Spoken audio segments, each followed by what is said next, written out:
Hi, Deirdre here, along with Zoe, the dog, who makes a lot of barking, whining noises in the background, so we'll apologise up front. What I want to share with you today is some more print mark making.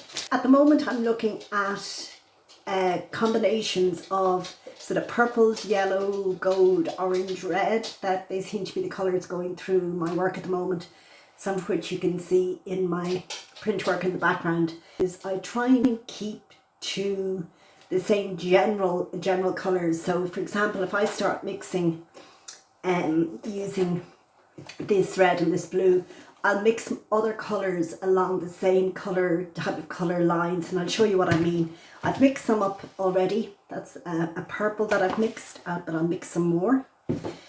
I normally start off with the red and add the blue. This purple I would call quite a kind of a warmish purple. You can also go for something that's colder, but because I'm mixing this with sort of oranges and yellows, warmer colours like that, I think they blend better together if I keep this on the warm side of purple.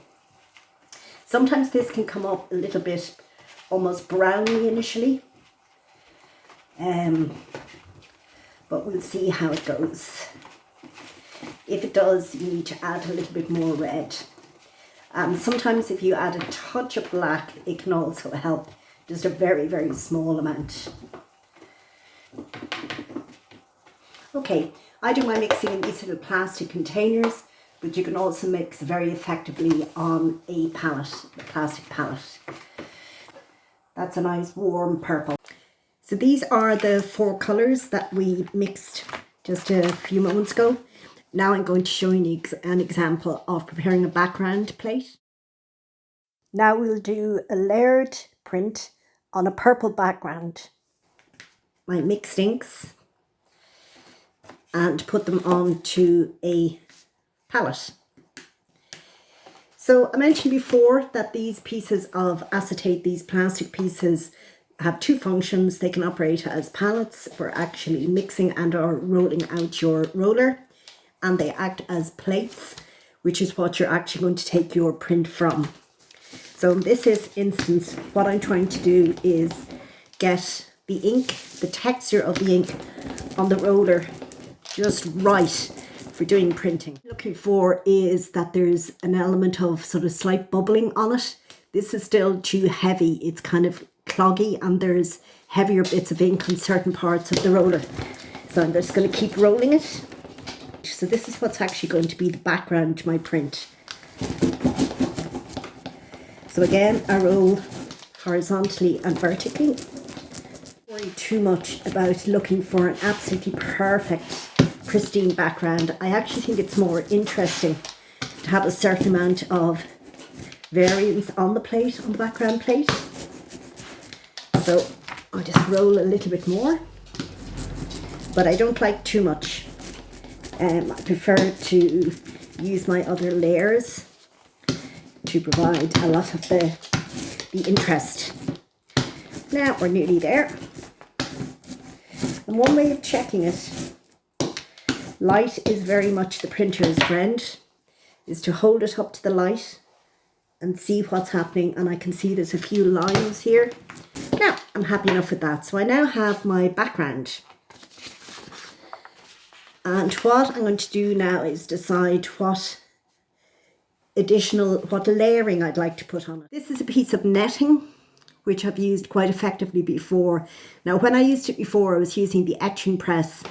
You'll see that there's little gaps in this. What you're trying to do is you're trying to get the ink to come through these gaps in your print so that you're left with the net effect. You can actually see it. The problem is I'm not going to use an etching press today because you don't have one at home. If I don't get this rolled heavily enough, what will appear instead of this lovely netting effect is white, just pure white. The other thing I want to do is introduce a little bit of colour with this, not have it just all white. I'm just going to use another acetate with a slightly different colour on it. I'm going to introduce a lighter colour as well. So I'm just going to put another little bit of using my salmon. I want to try and get a little bit of this onto my netting. So what I'll do is I'll just get another piece of paper underneath.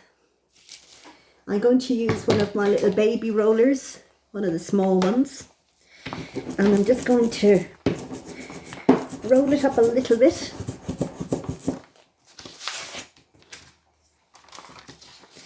And see if I can actually successfully transfer a little bit of it onto the netting. It'll add a bit of interest to it. I'm not trying to cover the whole thing. Now, so this will probably be mainly white. But as long as I can get some of that netting effect in it, I don't mind. So I'm placing it with the ink side up, the tiny little bit of ink we've transferred. I'm letting it go over the edge of the plate so that it will actually print onto part of the border if it prints successfully. This is the kind of plastic packaging. It's already been through a print, so it has some purple ink on it, which is just going to blend, but it should stop the surface I'm printing onto from picking up much more ink. So it'll be a little bit purpley, but white. It should be a bit of white in it as well. I'm going to use light paper, which should help. I'm just placing it as straight as I can. I put my hand on it, press down, and it kind of sticks a little bit to it. And then hand roll. So I keep my hand on it to try and prevent it moving, but I roll quite hard, and particularly down this end where the netting is. I'll switch to the little roller because I'm hoping that that might help. I'm also rolling over the edge because I want to print a little bit there as well. And back to the bigger one again.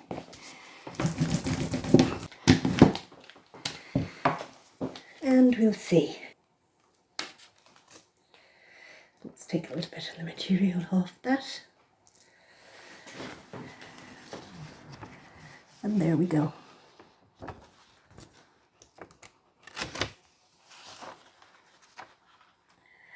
That came out quite well. Particularly the top piece. Sometimes you can get what's called a ghost print. The ghost print is what you take after you've taken your main print, and often the ghost print is more effective. So I'll place a fresh sheet over it, and this time I'm not going to try pressing so hard at the bottom. I'll press hard at the top. Yeah, that's turned out quite nice.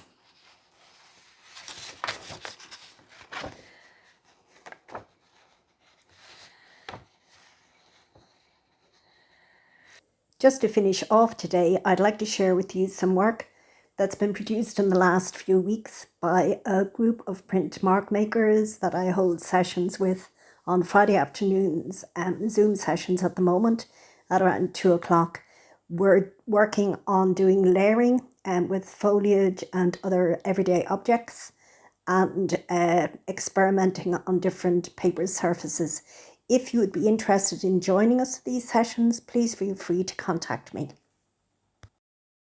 I hope you enjoyed it and hope to see you again soon. Bye bye.